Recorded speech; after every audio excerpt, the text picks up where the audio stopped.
Football নিয়ে বাংলাদেশের ভক্ত সমর্থকদের আগ্রহ এখন তুঙ্গে। আর বাংলাদেশ ফুটবল দলের পরবর্তী ম্যাচ হতে এখনো বাকি 1 মাস। সিঙ্গাপুরের বিপক্ষে হোম ম্যাচে টিকিটের দাম কেমন হতে পারে সে ব্যাপারে ধারণা দিয়েছে বাংলাদেশ ফুটবল ফেডারেশন।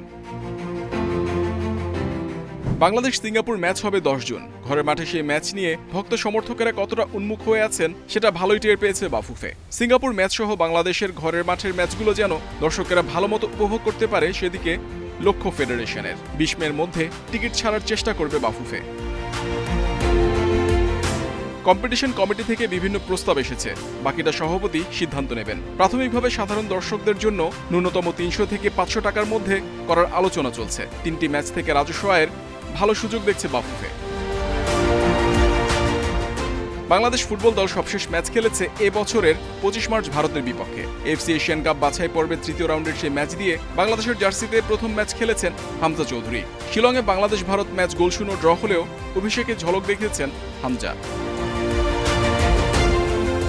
অভিষেকে নজর কাড়া হামজাকে ঘরের মাঠে দেখতে ভক্ত সমর্থকেরা অধীর আগ্রহে অপেক্ষা করছেন। বাংলাদেশের হোম জার্সি নিয়েও পরিকল্পনা আছে বাফুফের। এই কিটের মতো হোম কিটেও দারুণ কিছু করতে চায় ফেডারেশন। কিট পৃষ্ঠপোষকদের কাছে বাফুফের চাওয়া সমর্থকদের জন্য আলাদা কোয়ালিটির জার্সি বানাতে। ম্যাচের 2 সপ্তাহ আগে বাজারে জার্সি আসলে সমর্থকেরা যাতে এটা পরে খেলা দেখতে আসতে পারে। এতে জার্সি বিক্রি থেকে কিছু অর্থ পাওয়ার সম্ভাবনা বাড়বে। 10 জুন বাংলাদেশ সিঙ্গাপুর ম্যাচটি এএফসি এশিয়ান কাপ বাছাই পর্বের তৃতীয় রাউন্ডের ম্যাচ। সিঙ্গাপুর ম্যাচের প্রস্তুতি হিসেবে 5 জুন একটি প্রীতি ম্যাচ খেলার কথা রয়েছে। সব ঠিক থাকলে দুটো ম্যাচই হবে ঢাকার জাতীয় স্টেডিয়ামে। জাতীয় স্টেডিয়ামে চলছে শেষ মুহূর্তের প্রস্তুতি।